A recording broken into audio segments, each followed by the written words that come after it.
வாழ்க்கையிலே கவன சிதறல் என்பது இருக்கக்கூடாது என்பதற்கு ஒரு அழகான கதை ஒன்று கிரேக்கத்தில் உண்டு. அட்லாண்டா என்ற ஒரு இளம் பெண் இருந்தாள். அவள் வேகமாக ஓடுகிறவள். ஆண்கள் கூட அவளோடு ஓடி வெற்றி பெறும் என்பது ஒரு கடினமான காரியம். அவ்வளவுக்கு வேகமாக ஓடுகிறவள். அவள் ஒரு முறை சேலஞ்ச் வைத்தாள். என்னோடு கூட ஓடி யார் வெற்றி பெறுவார்களோ அவர்கள் என்னை திருமணம் செய்து கொள்ளலாம் என்று சொன்னாள். ஆனால் அவள் அடுத்த ஒரு காரியம் சொன்னாள். என்னோடு ஓடி தோற்றுவிட்டாள், நான் அவளை கொன்று விடுவேன் என்று சொன்னாள். ஆகவே இளைஞர்கள் சற்று பயப்பட்டனர். அவளோடு ஓடி தோற்றுவிட்டால் நம்மளை கொன்று விடுவாள் என்று சொல்லி அவளோடு ஓடுவதற்கு யாரும் முன்வரவில்லை. அப்பொழுது காலங்கள் கடந்து கொண்டன. அப்பொழுது ஒரு இளைஞன் தான், அவன் பேர் மில்லினியன். அவன் அவளோடு ஓடுவதற்கு ஆயத்தமானான். எப்படி பிளான் பண்ணான் என்று சொன்னால், ஒரு ஏஞ்சல் அவனுக்கு ஆரஞ்சு பழத்தை கொடுத்தது. அந்த ஆரஞ்சு பழங்களை வைத்துக்கொண்டு ஓட்டத்தை ஆரம்பித்தான். இப்பொழுது அட்லாண்டாவும் அந்த இளைஞனும் ஓட ஆரம்பித்தார்கள். ஓடும்போது அவள் வேகமாக ஓடின போது அவள் கால் பகுதிக்கு அருகிலே ஒவ்வொரு ஆரஞ்சு பழத்தையாவது அப்படியே அவன் உருட்டி விட்டான். இதுவரையும் அட்லாண்டா அந்த பழங்களை பார்த்ததில்லை.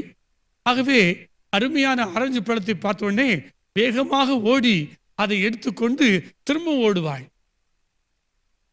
திரும்பவும் அந்த இளைஞனை தாண்டி அவள் வேகமாக ஓடும்போது மீண்டுமாக ஒரு ஆரஞ்சு பழத்தை எடுத்து அவள் கால் பக்கமாக உருட்டி விடுவான். அவள் ஓடி போய் அதை எடுப்பாள். அதற்குள்ளாக இந்த இளைஞன் முந்தி விடுவான். மீண்டுமாக அட்லாண்டா வேகமாக ஓட ஆரம்பிப்பாள். அவள் முன்னால் ஓட ஓட இந்த ஆரஞ்சு பழங்கள் ஒவ்வொன்றாக உருட்டி விட்டான்.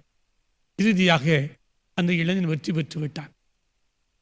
பல வேளைகளிலே பல திறமைகள் இருந்தாலும் பலவிதமான அறிவுகள் இருந்தாலும் கவன சிதறல் ஏற்படும் போது வாழ்விலே வெற்றிகளை பெறுவது கஷ்டமான காரியமாக மாறிவிடும். ஆகவே இளைஞர்களே, உங்கள் சிந்தனைகளிலே உங்கள் செயல்களிலே எவைகளை திட்டமிடுங்களோ அவைகளை நேராக சரியாக வைத்துக் கொள்ளுங்கள்.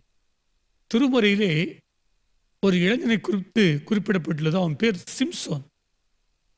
அவன் மிகவும் பலசாலி, திறமை உள்ளவன். ஆனால் அவன் திறமைகள் இருந்தாலும் அழகான பெண்களை பார்க்கும்போது அவனுக்கு கவன சிதறல் ஏற்பட்டுவிடும். உடனடியாக அவர்களுக்கு பின்னாக போய்விடுவான். இறுதியாக அவன் வாழ்க்கையிலே பெரிய அச்சீவ்மெண்ட் செய்ய வேண்டியதை இழந்து போய்விட்டான்.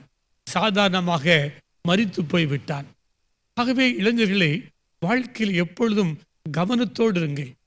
ஒருவேளை கவன சிதறல் ஏற்படும் போது இறைவனிடத்திலே மன்றாடுங்கள். ஆண்டவரே, எனக்கு கவனத்திலே சிதறல் ஏற்பட அப்படி காத்துக்கொள்ளும் என்று சொல்லுங்கள். படிக்கிற மாணவர்கள் என்றால் நீங்கள் திருமுறையை முதலாவது படியுங்கள். அது உங்களுடைய கவன சிதறலிலிருந்து உங்களை விலக்கி காக்கக்கூடிய நல்ல ஊடகமாக இருக்கும். ஆகவே கவனம் சிதறாமல் உங்கள் வாழ்விலே வெற்றி பெற வாழ்த்துகிறேன்.